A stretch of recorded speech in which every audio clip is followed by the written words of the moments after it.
ধর্মনগরে নতুন অধ্যায়ের সূচনা।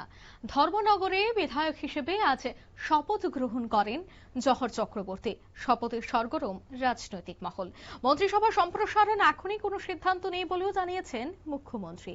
তবে শপথ গ্রহণ অনুষ্ঠানকে ঘিরে বিধানসভা চত্বরে ছিল উৎসব মুখর। উপস্থিত মুখ্যমন্ত্রী মানিক সাহা সহ রাজ্যের একাধিক মন্ত্রীরা উপস্থিত ছিলেন। শাসক দলীয় এবং বিরোধী দলের বিধায়কদের পাশাপাশি অন্যান্য জনপ্রতিনিধিরাও উপস্থিত ছিলেন। নবনির্বাচিত বিধায়কের শপথকে কেন্দ্র করে গণতান্ত্রিক প্রক্রিয়ার গুরুত্বপূর্ণ অংশ বলে উল্লেখ করেন মুখ্যমন্ত্রী। সাংবাদিকদের মুখোমুখি হয়ে তিনি বলেন যে গণতন্ত্রে জনগণের রায় শেষ কথা, আর সেই রায়কে সম্মান জানিয়েই নতুন বিধায়ক হিসেবে আজ শপথ নিলেন জহর চক্রবর্তী। মুখ্যমন্ত্রী আরো বলেন, ধর্মনগরের উন্নয়ন শুধু নয়, গোটা রাজ্যের মানুষের স্বার্থকে সার্বিক গুরুত্ব দিয়েই বিধায়ক জহর চক্রবর্তী কাজ করবেন। এর মধ্যেই রাজ্য মন্ত্রিসভার সম্প্রসারণ নিয়ে জল্পনা তৈরির বিষয়টা নিয়েও বিস্তারিত আলোচনা করেন। তবে আজ সকালে এই শপথ গ্রহণ অনুষ্ঠানে কেমন ছিল ছবি দেখাবো একবার।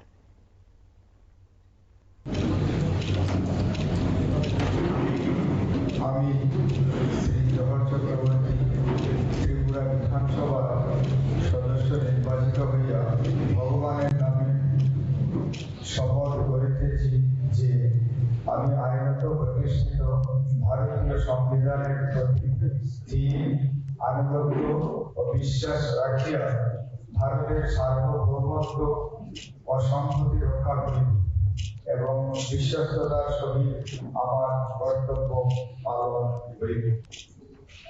ধন্যবাদ। আপনারা দেখলেন শপথ গ্রহণ করলেন জহর চক্রবর্তী, ধর্মনগরের বিধায়ক। তবে বেশ কিছুদিন যাবত জল্পনা উঠছিল যে মন্ত্রিসভা সম্প্রসারণ হতে পারে। আর এই বিষয়টা নিয়ে সাংবাদিকরা সরাসরি আজ রাজ্যের মুখ্যমন্ত্রীকে প্রশ্ন করলে সাংবাদিকদের সেই কৌতূহল মেটাতে মুখ্যমন্ত্রী আজ স্পষ্ট ভাষায় জানিয়ে দেন যে এই মুহূর্তে মন্ত্রিসভা সম্প্রসারণ নিয়ে কোনো সিদ্ধান্ত নেই। ঠিক কি বললেন মুখ্যমন্ত্রী, শোনাবো। আমরা সবাই তো অলরেডি অবগত আছি ধর্মনগর বিধানসভা কেন্দ্রে যিনি আমাদের প্রাক্তন স্পিকার মহোদয় ছিলেন এবং ধর্মনগর কেন্দ্রের যিনি বিধায়ক ছিলেন বিশ্ববন্ধু সেন, ওনার পরলোক গমন করার সুবাদে সেখানে আমাদের বাই ইলেকশন হয়েছে, সবাই জানেন। সেখানে ভারতীয় জনতা পার্টির তরফ থেকে শ্রী জহর চক্রবর্তী মহোদয়কে মনোনয়ন দেওয়া হয়েছিল। উনি বিপুল ভোটে সেখানে জয়যুক্ত হয়েছেন। আজকে উনি এখানে এই পবিত্র বিধানসভায় এসে উনি ভোট টেকিং নিয়েছেন আজকে। এখন এই পবিত্র বিধানসভার আরেকজন সদস্য যে জায়গাটা শূন্য স্থান ছিল সেটা পূরণ হবে। আমি ঈশ্বরের কাছে প্রার্থনা করি উনি যেন ওনার দায়িত্ব যথাযথভাবে পালন করবে, শুধু ধর্মনগর এলাকার নয়, সমস্ত ত্রিপুরার।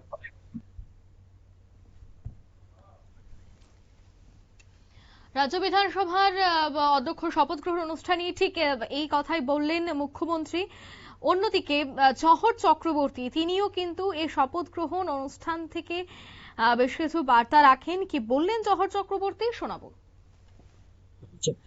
ভালোই লাগছে পুরা ধর্মনগরবাসী আজকের এই শপথ গ্রহণ অনুষ্ঠান আমি আমাদের পুরা ধর্মনগরবাসীর উদ্দেশ্যে উৎসর্গ করতে চাই। ধর্মনগরের গণদেবতারা, ভোটাররা যেভাবে রেকর্ড সংখ্যক ভোট দিয়ে ভারতীয় জনতা পার্টির প্রতিনিধিকে বিধানসভায় প্রবেশ করেছেন, তার জন্য আমি ধর্মনগরবাসী সবাইকে আমি অভিনন্দন, নমস্কার এবং প্রণাম জানাই। ডেভেলপমেন্ট, উন্নয়ন ধর্মনগরকে আমরা উন্নত ধর্মনগরে রূপান্তরিত করতে চাই। আমাদের রাজ্যের মাননীয় মুখ্যমন্ত্রী এই ব্যাপারে প্রতিশ্রুতিবদ্ধ এবং আমাদের প্রদেশ সভাপতি প্রতিশ্রুতিবদ্ধ যে আমাদের ধর্মনগর, ত্রিপুরা এবং ধর্মনগর উন্নয়নের জন্য কাজ ওনারা করে যাচ্ছেন এবং আমরা সেই উন্নয়নের ধারাকে অব্যাহত রাখাই হচ্ছে আমাদের মূল লক্ষ্য। বিশ্বদার যে কাজগুলি বাকি আছে সেগুলি কিভাবে? হ্যাঁ, অবশ্যই আমাদের প্রাক্তন অধ্যক্ষ মহোদয়ের যেসব অপূরণের কাজ সেগুলো পূরণ করা হবে, আমার প্রায়োরিটি বেসিসে প্রথম প্রাধান্য থাকবে। তারপরে আরো নতুন প্রকল্প, নতুন প্রজেক্ট নিয়ে ধর্মনগরকে আরো কিভাবে উন্নত করা যায় সেই লক্ষ্যেই সবাইকে নিয়ে কাজ করি। ঠিক আছে, আপনার একটু নির্বাচন আপনারা শুনলেন যে নতুন প্রজেক্ট নিয়ে কিভাবে ধর্মনগরে কাজ করা যায় সেই লক্ষ্যেই তিনি কাজ করবেন। অন্যদিকে ধর্মনগর বিধানসভা কেন্দ্রের নবনির্বাচিত বিধায়ক জহর চক্রবর্তী কে আজ রাজ্য বিধানসভা আনুষ্ঠানিকভাবে শপথ বাক্য পাঠ করান বিধানসভার অধ্যক্ষ রামপদ জমাতিয়া এবং শপথ বাক্য পাঠ করার পর তিনি ধর্মনগরের জন্য যে উন্নয়নমূলক কাজকর্ম করবেন সে কথাই বললেন সাংবাদিকদের মুখোমুখি হয়ে। নিয়ে নিচ্ছি ছোট্ট একটি বিজ্ঞাপন বিরতি, সঙ্গে থাকুন।